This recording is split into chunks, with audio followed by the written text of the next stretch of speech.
Hello, you are watching Shalom World News. I'm David Kerr from Lansing in Michigan, and these are your latest news headlines from around the world.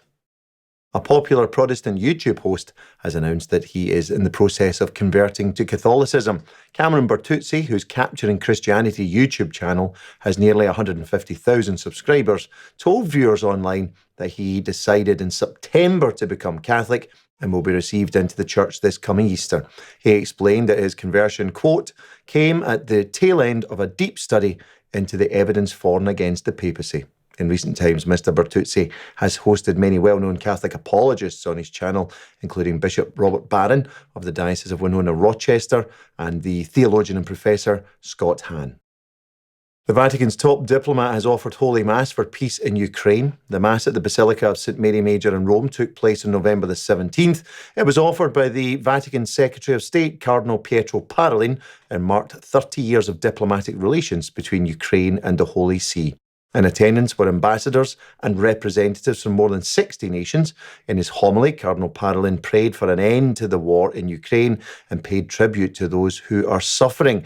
No circumstance is too compromised for the Spirit of God to restore, he insisted, adding that even a desert can be turned into a blooming garden. Meanwhile, the bishops of the European Union have appealed to Russia to halt hostilities and urged all parties to cooperate in finding a solution to the war in Ukraine.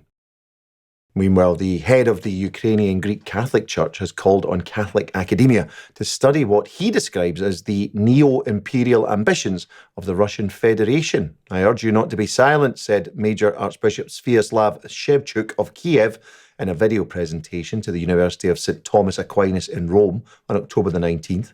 Archbishop Shevchuk, who is an alumnus of the university, spoke about the ideology of the Russian world, which he said is threatening not only to his nation, but to international political and ecumenical relations. He also condemned several examples of Russian Orthodox clerics giving their blessing to the Russian war effort. Cardinal Timothy Dolan of New York has raised concerns over legislation currently going through the US Congress that seeks to enshrine so-called same-sex marriage in federal law. The Respect for Marriage Act was passed by the US Senate on November the 16th with a vote of 62 to 37. In a statement, Cardinal Dolan, who is the chairman of the US Bishops' Committee on Religious Liberty, says the Act's religious liberty-related measures are insufficient. He also said that the bill is a bad deal for the many courageous Americans of faith and no faith who continue to believe and uphold the truth about marriage in the public square today. Meanwhile, the US bishops will postpone a full revision of their teaching document on the political responsibility for Catholic voters until after the country's next general election in 2024. The teaching document, entitled Forming Consciences for Faithful Citizenship, was originally published in 2007 to help Catholic voters apply the teachings of the Church to their voting decisions, with abortion listed as the preeminent political issue. The document has been continually revised over the years. Meeting in Baltimore this week, the bishops decided to revise it again rather than replace it before the 2024 election. A new report by the Catholic charity Aid to the Church in Need claims that jihadists and nationalists are fueling increased persecution of Christians worldwide.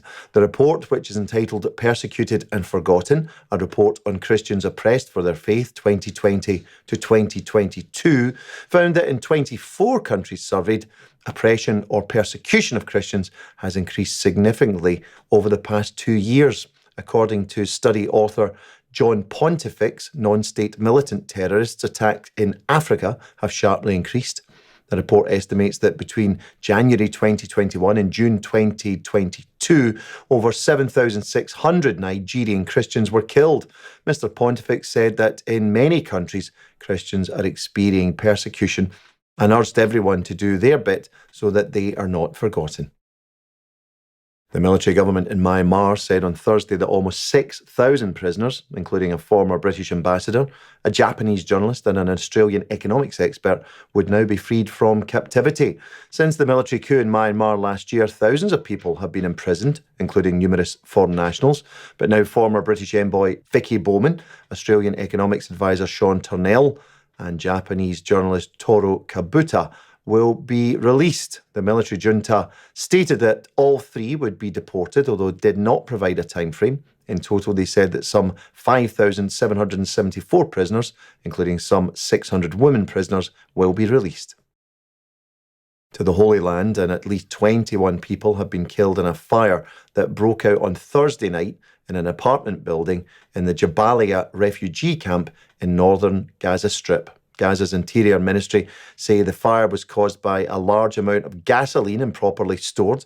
It's thought that at least 14 of the victims are children. Jabalia is one of 8 refugee camps in Gaza, housing more than 600,000 refugees from Lebanon, Jordan and Syria. President Mahmoud Abbas of the Palestinian National Authority has described the blaze as a national tragedy and announced a day of mourning on Friday. The bishops of Nicaragua have raised concerns over the hundreds of thousands of people who are fleeing the country. In their Advent message, the Episcopal Conference of the Central American nation said that even amid the joy of the Advent season, they are worried over the country's present social, political and economic crisis and described the present flight of population as a human drama that challenges everyone. Nicaragua has been in political and social upheaval since big street protests that broke out in April 2018 became a referendum on the government of President Daniel Ortega. It's estimated by the United Nations High Commissioner for Refugees that more than 200,000 Nicaraguans have now fled their country, with most travelling to neighbouring Costa Rica. A reward of $25,000 is being offered to help identify those responsible for setting fire to a pro-life pregnancy care centre in the state of New York. The arson attack took place at the Compass Care Pregnancy Services Centre in Amherst near Buffalo on June the 7th of this year. The FBI have now made available a video and pictures of the assault. They've also offered a reward of up to $25,000 for any information resulting in the capture of the arsonists. An Australian bishop is warning Catholic schools in the country's Northern Territory may have to close if a new law deprives the church of the ability to select employees based upon their religion. Bishop Charles Gauci of the Diocese of Darwin says he would seriously consider closing church schools in the Northern Territory if the state's Labour government proceeds with its proposed changes to anti-discrimination laws.